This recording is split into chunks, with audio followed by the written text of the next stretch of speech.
ಬೆಂಗಳೂರಿನಲ್ಲಿ ವಿದ್ಯುತ್ ಶಾಕ್ ಅವಘಡ, ಸ್ಥಳೀಯರ ಸಮಯ ಪ್ರಜ್ಞೆಯಿಂದ ವ್ಯಕ್ತಿ ಪ್ರಾಣಾಪಾಯದಿಂದ ಪಾರು.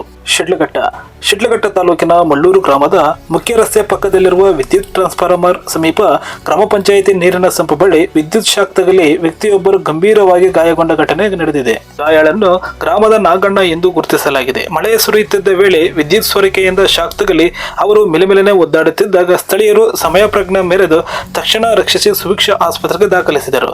ಬಳಿಕ ಹೆಚ್ಚಿನ ಚಿಕಿತ್ಸೆಗೆ ಅವರನ್ನು ಬೆಂಗಳೂರು ಆಸ್ಪತ್ರೆಗೆ ರವಾನಿಸಲಾಗಿದೆ. ಈ ಸ್ಥಳದಲ್ಲಿ ಮಳೆ ಬಂದಾಗಲೆಲ್ಲ ವಿದ್ಯುತ್ ಸೋರಿಕೆ ಉಂಟಾಗುತ್ತಿದೆ ಎಂದು ಗ್ರಾಮಸ್ಥರು ಆರೋಪಿಸಿದ್ದಾರೆ. ಇದೇ ಸ್ಥಳದಲ್ಲಿ ಈ ಹಿಂದೆ ಹಸುವೊಂದು ವಿದ್ಯುತ್ ಶಾಕ್ನಿಂದ ಸಾವನ್ನಪ್ಪಿದರೂ ಬೆಸ್ಕಾಂ ಅಧಿಕಾರಿಗಳಿಗೆ ದೂರು ನೀಡಿದರೂ ಯಾವುದೇ ಶಾಶ್ವತ ಕ್ರಮ ಕೈಗೊಂಡಿಲ್ಲ ಎಂದು ಸಾರ್ವಜನಿಕರು ಅಸಮಾಧಾನ ವ್ಯಕ್ತಪಡಿಸಿದರು. ಅವಘಡದ ಬಳಿಕ ಬೆಸ್ಕಾಂ ಅಧಿಕಾರಿಗಳು ಸ್ಥಳಕ್ಕೆ ಭೇಟಿ ನೀಡಿ ಅಪಾಯಕಾರಿಯಾಗಿರುವ ವಿದ್ಯುತ್ ಟ್ರಾನ್ಸ್ಫಾರ್ಮರ್ ಅನ್ನು ಸುರಕ್ಷಿತ ಸ್ಥಳಕ್ಕೆ ಸ್ಥಳಾಂತರಿಸುವ ಭರವಸೆಯನ್ನು ನೀಡಿದರು.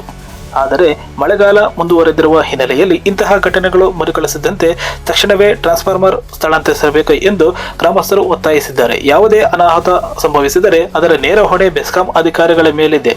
ದಿನಾಂಕ ಮುಂದೂಡುವ ಬದಲು ಕೂಡಲೇ ಶಾಶ್ವತ ಪರಿಹಾರ ಕಲ್ಪಿಸಬೇಕು ಎಂದು ಸ್ಥಳೀಯರು ಆಗ್ರಹಿಸಿದ್ದಾರೆ.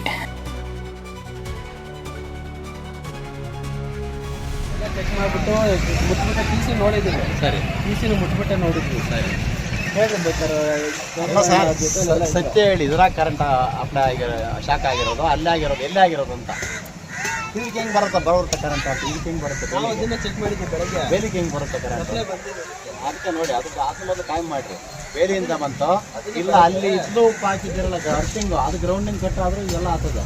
ಯಾವ್ದು ಅಲ್ಲೇ ಐತೆ ನೋಡ್ರಿ ಟಿ ಸಿ ಹತ್ರ ಗ್ರೌಂಡಿಂಗ್ ಕಟ್ ಆದರೆ ಟಿ ಸಿಗೆ ಸಪ್ಲೈ ಹೋಗಲ್ಲ ಫಾಲ್ಟ್ ಆಗಿ